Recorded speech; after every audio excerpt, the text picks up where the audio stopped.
Alléluia, Alléluia, Alléluia,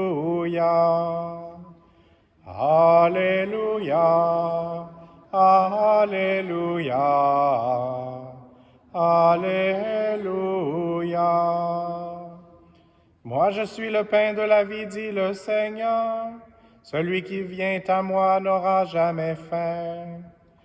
Alléluia, Alléluia, Alléluia. Le Seigneur soit avec vous.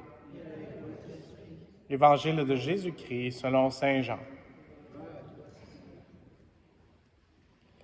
En ce temps-là, la foule dit à Jésus, « Quel signe vas-tu accomplir pour que nous puissions le voir et te croire?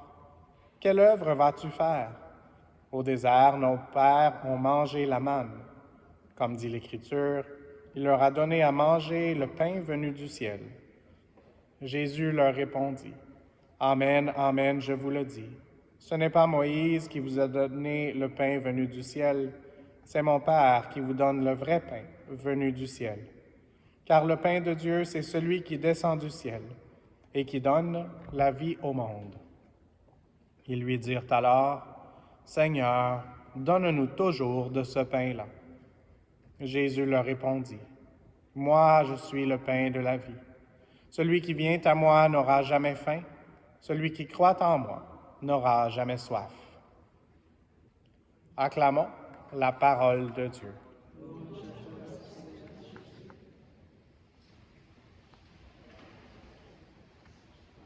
Aujourd'hui, je veux faire un parallèle entre la belle lecture que nous avons entendue des Actes, qui était la suite de ce qu'on a entendu hier aussi, le témoignage de Saint Étienne. Et quand on utilise le mot témoignage, en grec, ce serait traduit par martyr. Et une petite question dont je vais donner la réponse. Donc, si on ne sait pas la réponse, je vais souffler la réponse. Quand est-ce qu'on célèbre la fête de Saint-Étienne? Aujourd'hui, c'est la lecture sur lui, mais on est dans le temps pascal, donc on n'est pas vraiment dans sa fête. Et la réponse, il y a peut-être des gens qui le disent, 26 décembre. Donc, il y a quelqu'un ici qui a plus que soufflé la réponse, donc il va gagner un prix. Et donc, c'est quand même remarquable que tout de suite après Noël, tout de suite après la naissance de notre Sauveur, Jésus-Christ le Seigneur, on célèbre le martyre de Saint-Étienne. Et Jésus est né pour donner sa vie pour nous. Et aujourd'hui, dans cet évangile, on parle du pain venu du ciel. Jésus, il est le pain. Il est toujours avec nous.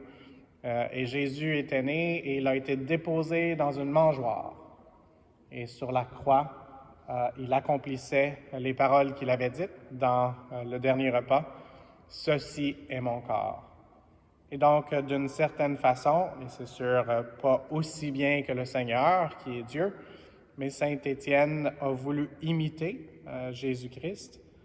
Et on avait entendu que le royaume de Dieu, il pouvait voir le ciel déjà pendant qu'il se faisait lapider.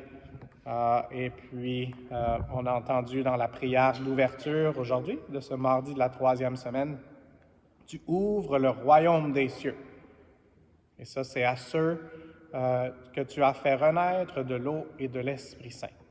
Et donc, Saint Étienne avait été discerné par les apôtres en demandant à l'Esprit Saint de révéler qui devaient être les diacres. Et donc, il était rempli de l'Esprit Saint, c'est ce qu'on a entendu hier et aussi aujourd'hui. Et c'est pour ça qu'il pouvait avoir l'ouverture du royaume des cieux pour lui. Et aujourd'hui, j'ai choisi, on a 5 options pour la préface. J'en ai choisi une qui est la 5e, qui parle de Jésus, le Christ, prêtre et victime. Et donc, c'est toujours Jésus qui est notre modèle qu'on doit essayer de suivre. Et seulement par l'Esprit Saint, on peut essayer d'avoir un peu de succès dans ça. Et c'est pour ça que le Seigneur nous donne sa miséricorde. Mais en parlant du Christ aujourd'hui, dans cette préface, nous allons entendre « Par l'offrande de son corps, il mène à leur achèvement, dans la vérité de la croix, les sacrifices de l'Ancienne Alliance. » Et donc, j'ai parlé de Noël, tous les prophètes parlaient du Sauveur, Jésus-Christ, qui allait venir. Et donc, il n'a pas été reconnu, il n'y avait même pas de place pour lui. Il a fallu qu'il naisse dans une étable. Mais donc, la vérité, on la trouve dans la croix. Et on est dans le temps pascal, donc c'est pas seulement par sa mort, mais c'est aussi par sa résurrection. Et d'une certaine façon, on est tous appelés aussi à nous offrir au Seigneur comme sacrifice, avec ce sacrifice parfait de Jésus-Christ, pour qu'on puisse changer le monde. Et donc, demandons cette grâce au Seigneur. Et ensuite, la prière de la préface eucharistique va se continuer. Et quand il te remet son esprit pour notre salut, et encore là, on parle de Jésus-Christ, OK? Mais c'est la même chose qui est arrivée. Il a remis son esprit, et c'est ça qu'on a chanté aussi, ou qu'on a répondu pour le répondre du psaume.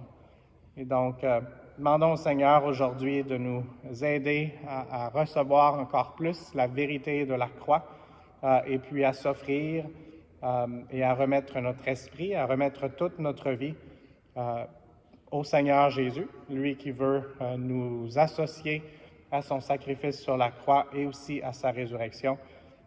Et en reconnaissant que lui, il est le seul prêtre, l'autel et l'agneau du sacrifice, nous pourrons aussi être témoins dans ce monde qui en a tant besoin de cette proclamation de la vérité, Jésus qui est le chemin, la vérité et la vie, la proclamation de la mort de Jésus-Christ pour chacun de nous et sa résurrection avec cette joie pascale qu'il veut nous appeler à transmettre. Je vais terminer avec un commentaire du pape François dans un de ses documents il y a quelques années. Il disait que trop souvent, comme chrétiens, on semblait être toujours dans une ambiance de funérailles et qu'on devrait avoir la joie de la bonne nouvelle. Alors, demandons cette joie aujourd'hui, pas seulement pour le temps pascal, mais pour toujours, afin que les gens puissent reconnaître que Jésus est le Christ, qu'il est le Messie, et qu'ils le reconnaissent en nous, comme il a été reconnu aujourd'hui d'une façon vraiment exceptionnelle dans le témoignage de Saint Étienne. Saint Étienne, priez pour nous.